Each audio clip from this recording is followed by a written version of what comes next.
Yes, well, they shook hands. They made opening remarks to the media.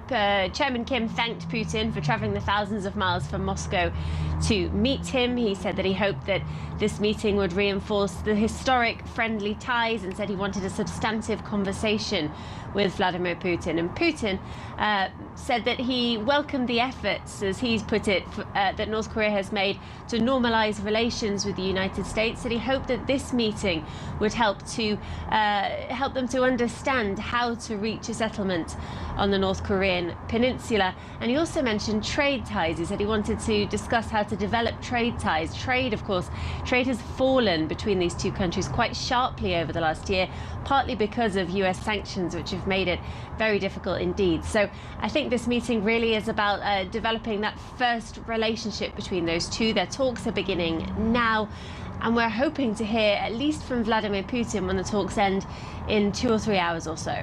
Yeah, in fact, both countries, right, Lucy, Russia and North Korea are under US-led sanctions, which means that other countries that want to do business with those two nations, they would then suffer American consequences. So they have a mutual interest. When you look at pictures of North Korea by nighttime from space, you see almost the whole country blacked out, possibly the best example of how sanctions have affected the North.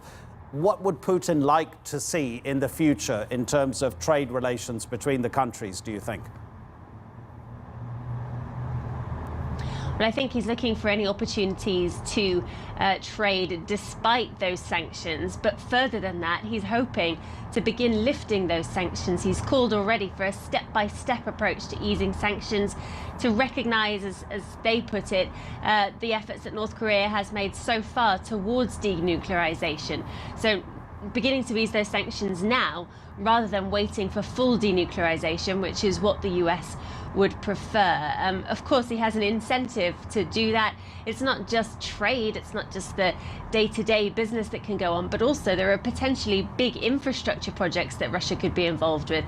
They share a border, of course, so things like building railway projects all the way through from the north to the south, or from Russia towards South Korea through the north, building oil and gas pipelines, for example, projects that could be possible if eventually these sanctions were lifted. But at the moment, that seems like a fairly long way off. I think this meeting is about discussing the very first steps, discussing what could happen next in these negotiations, and ultimately what the two countries can do together to win round the United States to help to lift those sanctions.